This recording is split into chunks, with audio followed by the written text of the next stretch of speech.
Welcome back to another presentation about keyframes. Keyframes and filters are inseparable because keyframes are a subset of filters. So in this lesson we're going to talk a little bit about filters and a little bit about keyframes. I've set up this program here. As you can see down here in my timeline, I have this newbie banner, which you've always had. I got the workspace picture, which we've always had. I've got the newbie MP4, which plays the introductory, which we're not going to spend a lot of time on that. And I've got two new generator covers added. You click on new generator, click on cover, you select your cover, make it whatever you want. You say OK, now you can go into apply it to the timeline. Now I don't know what this does. It took me down a path I didn't like. So normally you would apply it to the timeline, and once you do that, it becomes its own entity on its own timeline. I did that again with this blue color. The whole purpose here is to show how these layers work with these various filters applied to these various timeline sections.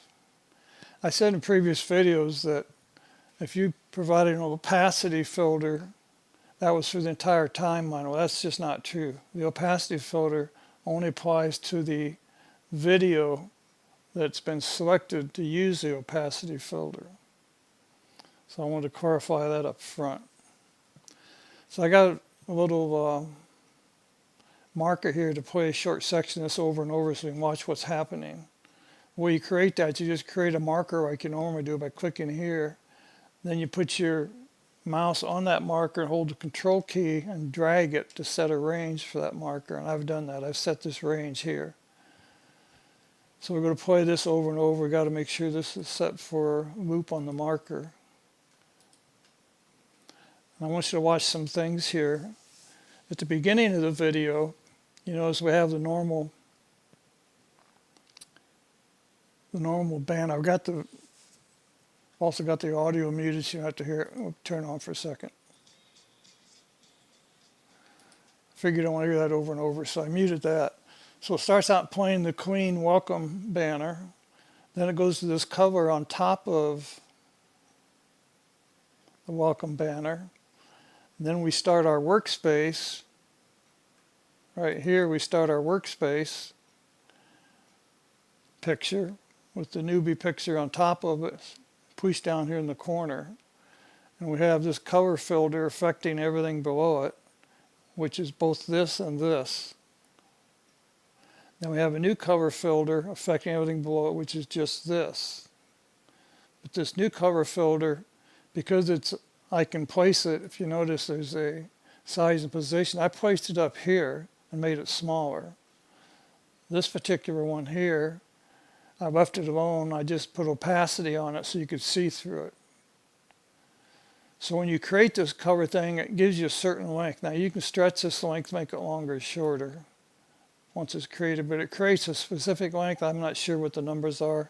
You can look here and see it's probably 6 to almost 10, probably 4 seconds. So when we play it, we're looking from top to bottom here. So at this point, we're looking through the newbie banner, which is right there. We see that. And behind that, we see the cover filter for orange, which has opacity turned down to 49%. And looking through that, we see the workspace picture.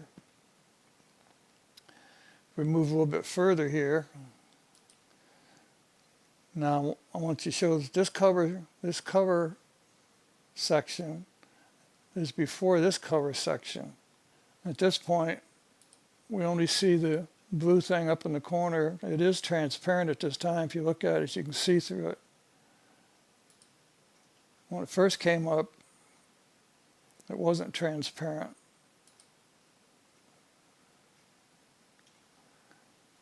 Right there, it came up solid, and then it went transparent. So basically, I'm showing you how all these things interact. The colors do affect everything below them, and they're independent of the videos below them. So as I proceed on, then the blue takes over, the orange is gone, workspace is all that's showing, and we also blurred this newbie banner up here. If you look up here, we have a blur row pass filter, which blurs the banner for a certain amount of time. Then we eventually unblur the banner, and we repeat. So there you have it. That's the things I wanted to talk about in this particular section of the video. If you understand these elements here, then you have a very good understanding of how to use keyframes and filters in your projects. Okay, I also wanted to show you that we can actually save things that we want to use over and over. For example, I use this guy down here in the corner quite often. It's usually over here in this corner, but we'll just say it's in this corner for right now. So I may want to save that so I don't have to do that every time I start a new video to put my picture over here in this corner. Well, let's slide it over. Let's slide it over here in this corner. That's where my picture would be when I'm talking during the videos. And so what we can do is, here are the filters for that particular video. In this case, it's a picture.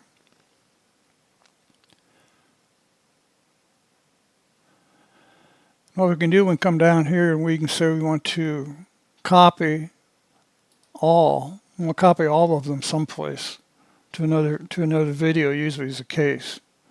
Or if you broke up a video in different pieces, you want to make all the pieces the same, you just copy all, and then you select the different pieces and apply the same filter to all the pieces. That's how you fix something that's been broken into pieces.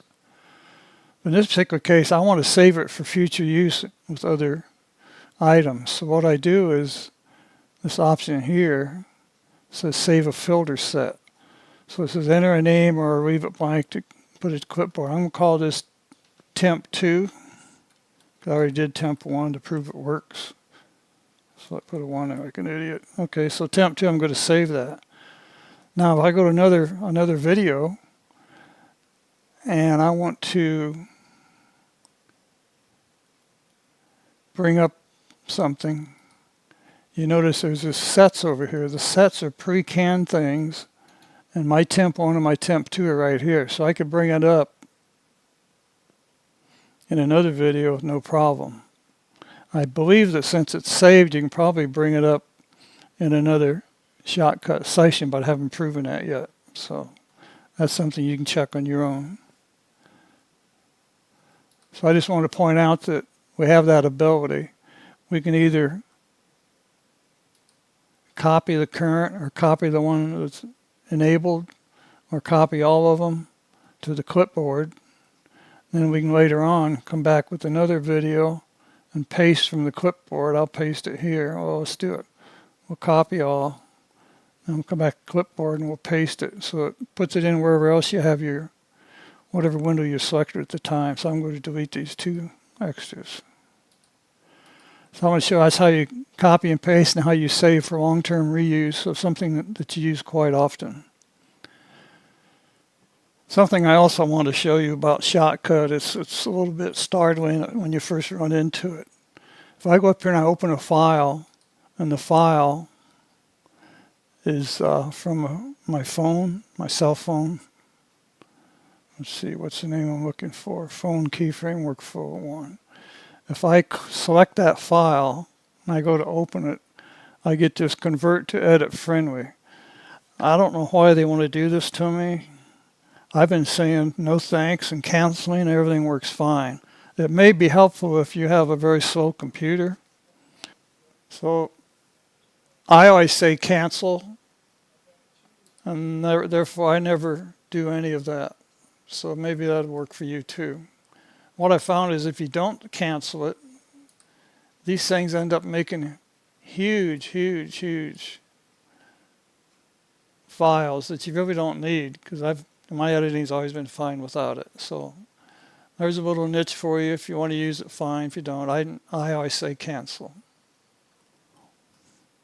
So I think that concludes this topic of keyframes and filters. I didn't go through all the filters. Obviously, there's some other key filters you may be interested in.